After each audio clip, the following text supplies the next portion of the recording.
Olá, olá, tudo bem? De volta, né? Para darmos início ao nosso estudo de análise econômica do direito.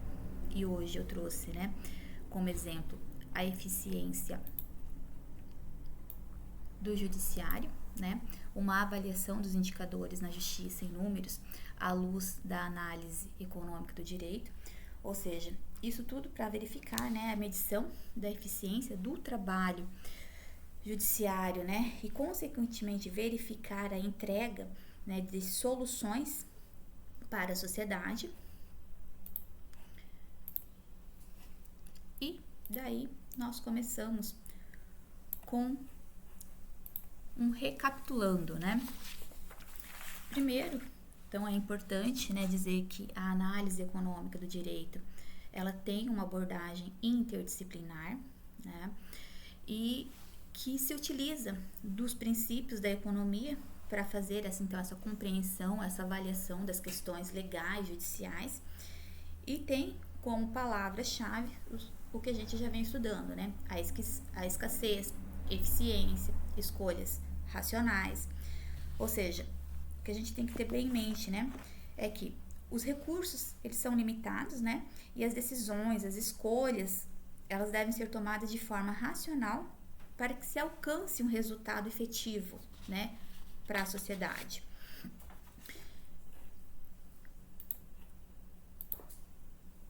E, de imediato, né, para a gente iniciar, eu preciso fazer algumas considerações para que a gente possa melhor se situar no nosso estudo, né? Dentre elas o que é o relatório de justiça em números, né? Então, é a principal fonte das estatísticas oficiais do Poder Judiciário. O Conselho Nacional de Justiça, CNJ, utiliza os dados apresentados no relatório como fonte estatística para sua atuação nos tribunais em âmbito nacional. O objetivo principal é que se sirva como referência para a criação de uma cultura de planejamento e gestão estratégico no Poder Judiciário. Ou seja, ela serve como uma métrica, certo? E o que é o Conselho Nacional de Justiça, né? O Conselho Nacional de Justiça é uma instituição cuja finalidade é aprimorar o sistema judiciário nacional, né? Foi criado em 2004, efetivamente instalado em 2005, tem sede em Brasília e é sempre presidido pelo presidente também do STF, tá? O foco de sua atuação concentra-se lá no controle e na transparência administrativa e processual. O que motiva sua missão é contribuir para que a prestação jurisdicional seja realizada com moralidade, eficiência e efetividade em benefício da sociedade. Esses são princípios, né, norteadores do serviço público lá no caput do artigo 37 da Constituição. Então, a função primordial do CNJ é fiscalizar o Poder Judiciário. E qual o objetivo do artigo, né? Então, o objetivo principal do artigo que nós estamos estudando é analisar a eficiência do Poder Judiciário, né? E como ele se comportou entre 2019 e ele faz um comparativo também com o ano de 2016. Então, ele diz assim, nos últimos anos, a disciplina da análise econômica do direito tem buscado explicar o efeito das questões legais na economia e no bem-estar da sociedade. O artigo investiga quais métricas estão sendo aplicadas para medir a eficiência da justiça, quais são as variáveis que a personificam e como está o nível de eficiência da Justiça Estadual do Brasil. A partir de uma revisão bibliográfica sobre o tema, o estudo avalia a eficácia dos indicadores do relatório Justiça em Números 2020, enquanto instrumento de medição da eficiência judicial à luz da análise econômica do direito. O artigo apura a efetividade do relatório e aponta que os resultados da eficiência judicial no Brasil tiveram uma melhora moderada nos últimos 4 anos. Complementarmente, o artigo sugere que o uso de mecanismos trazido pelo CPC, ou seja, o Código de Processo Civil de 2015, como a autocomposição e os precedentes, a gente vai estudar logo mais, tem o potencial de se tornar uma política pública determinante para a melhoria da eficiência da prestação jurisdicional. Então, sobre o conceito,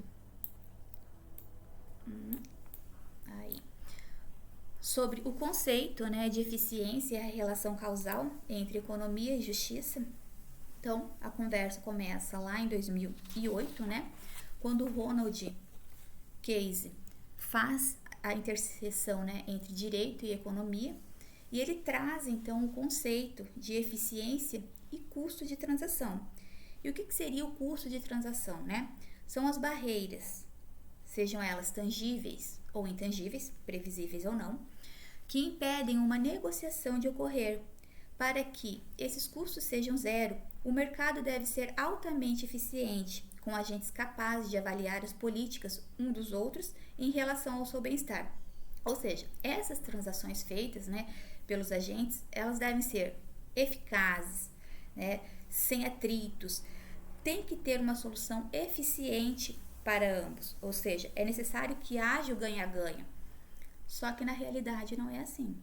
Na verdade, existe a expectativa e a realidade. Por isso, a necessidade, né, da intervenção judicial nessas transações realizadas, muitas vezes, pelas partes. E eficiência, né? Que vem a ser a eficiência. Então, ele conceitua a eficiência como sendo, né, amplamente estudado no contexto organizacional, é adaptada aqui à aplicação jurídica.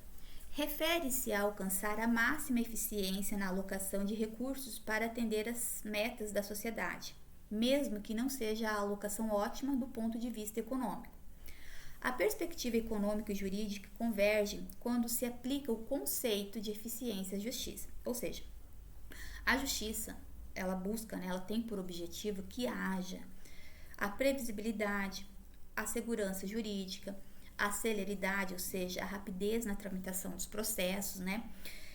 E esses princípios, eles são norteadores para esse serviço público, para esse trabalho do judiciário, né? E esses elementos, eles são essenciais para que haja um sistema judicial eficiente, eficaz, né?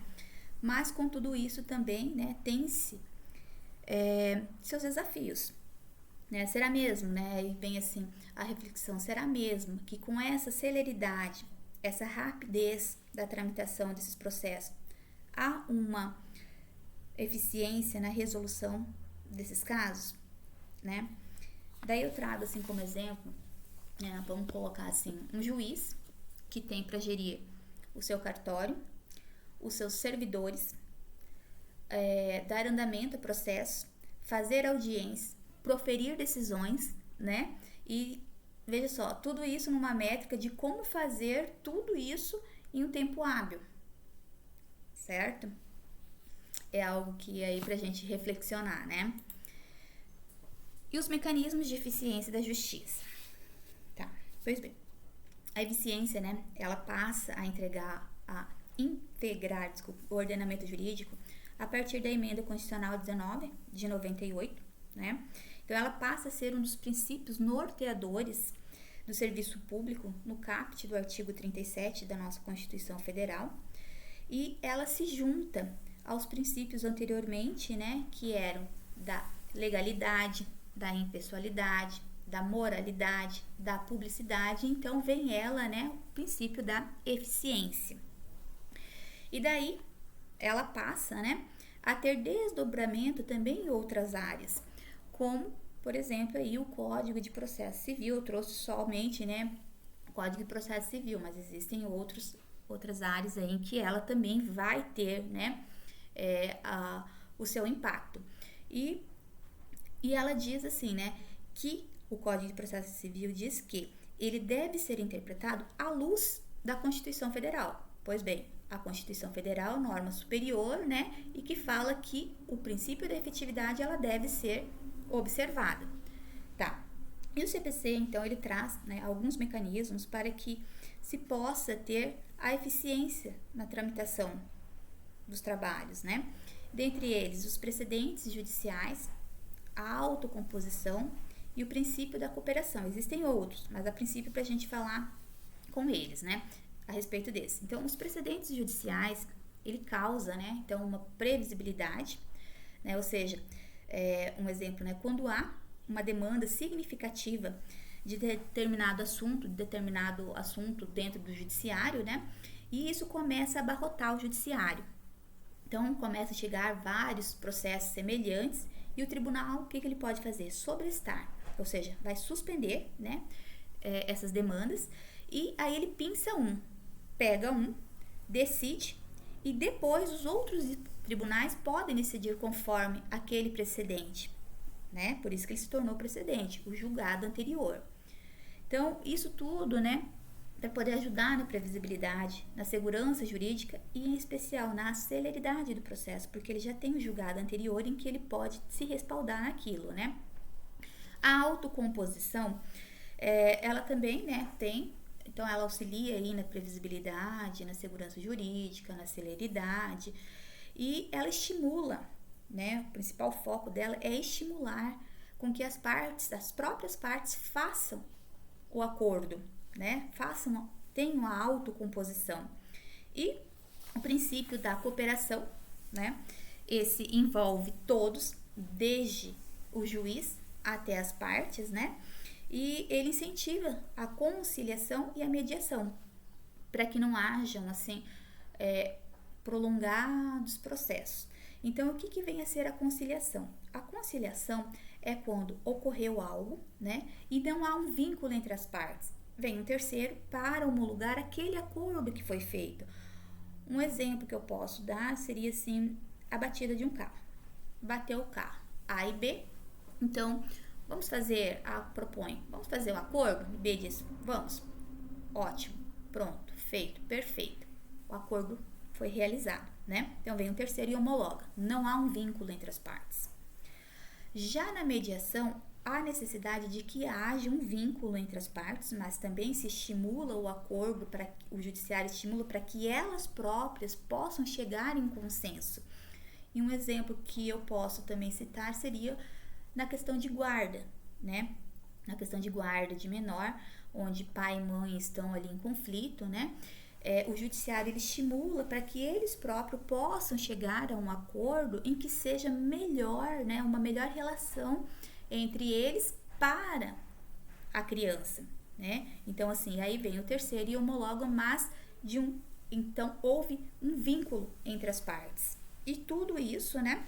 A intenção maior é que se não tenha, né, esses processos prolongados, certo? E a metodologia utilizada, né?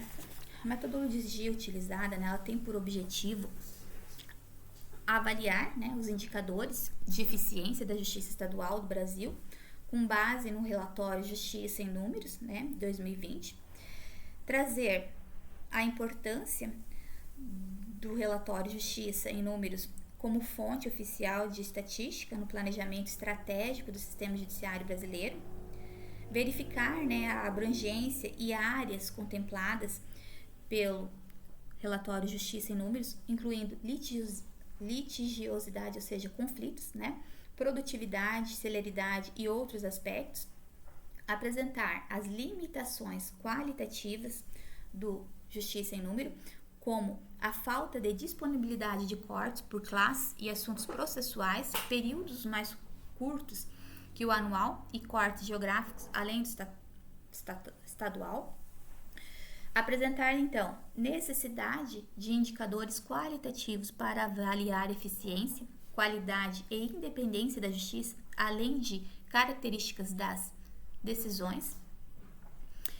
Porque ele diz assim que essa necessidade de indicadores qualitativos, porque os indicadores qualitativos eles estão mais relacionados a uma questão subjetiva, né? E o relatório ele traz mais uma questão estatística, numérica, né? Por isso que eles fazem esses apontamentos. E o principal foco, né, é na justiça estadual, devido à representatividade esmagadora dos processos pendentes em todos os ramos da justiça. Ou seja, o Conselho Nacional de Justiça, né, ele tem por base fiscalizar todo o poder judiciário. E o poder judiciário ele é dividido, né, de duas formas: de competência federal, que a gente chama ela especializada, e de competência estadual, isso ou residual, aqueles que sobram. Então, o processo, primeiro, ele vai ter que ser analisado da seguinte forma: ele cumpre os requisitos para estar no Poder Judiciário Federal, que é especializado? Não, ele não cumpre. Se ele não cumpre esses requisitos, então ele vai para o residual, para aquele que sobra, que seria a Justiça Estadual, certo? Por isso, a quantidade de processos na Justiça Estadual, elas são maiores. E os indicadores, né? Bom, os indicadores apresentados, eu trouxe alguns aqui, né? São vários. Junto com o artigo de estudo, eu vou deixar também o resumo que eu fiz, para que vocês possam ler, né, e identificar outros indicadores. Mas, como mostra aqui, eu trouxe alguns e olha lá. Diminuição na quantidade de processos de execução fiscal baixados, apesar de ainda ser alta. Processos baixados são aqueles processos, entendo como finalizados, né? E os processos, né, de execução fiscal são aqueles relacionados a débitos fiscais. Então, tribunais bem-sucedidos na tramitação de processos de execução fiscal adotaram medidas como negociação com procuradorias estaduais e municipais, implementação de soluções tecnológicas e aplicação de normas para extinção de processos sem resolução aparente. Ou seja, esses processos de execução fiscal, né, é a arrecadação de recursos para financiar serviços públicos. Crescimento no índice de atendimento à demanda, então houve, né, um atendimento maior à população nos últimos 4 anos, apresentando um aumento de 17% em relação a 2016 e 9% em relação a 2018. Aumento no número dos casos novos, com 20 milhões em 2019, e um aumento, né, que equivale a 5,8% em relação a 2016, e maioria dos casos novos apresentados de forma eletrônica, representando 88% do total. Ou seja, antigamente dizíamos, né, os processos tinham que ser digitados, impressos e ido lá protocolar lá no tribunal, né, no fórum. Hoje em dia, já com esse avanço da tecnologia, da implementação, né, das questões digitais, esses processos eles já podem ser feitos, né, por via digital. Então, os processos eles já passam a ser mais eletrônicos, né? E por fim, né, os autores trazem, né, a conclusão dizendo que relação entre sistema judicial e economia, sob perspectiva da análise econômica do direito, é um estudo relevante, uma vez que correlaciona a eficiência da justiça com o desempenho econômico. A apresentação, né, de métricas e indicadores que concretizam o conceito de eficiência da justiça no contexto brasileiro. Ele destaca a necessidade de indicadores qualitativos tangíveis no relatório, pois, como eu já tinha dito, né, a necessidade de que se faça essa métrica mais subjetiva. Chama, né, a necessidade de investigações futuras para quantificar o impacto econômico das melhorias no sistema judiciário, ou seja, apesar, né, de ter uma melhora do trabalho no Poder Judiciário, né, qual foi o impacto econômico disso para a sociedade, né? Então, são os indicativos, os apontamentos que eles deixam para nós. E, então, as nossas referências, né? Fica aí. Tchau, tchau. Bons estudos. Nos vemos.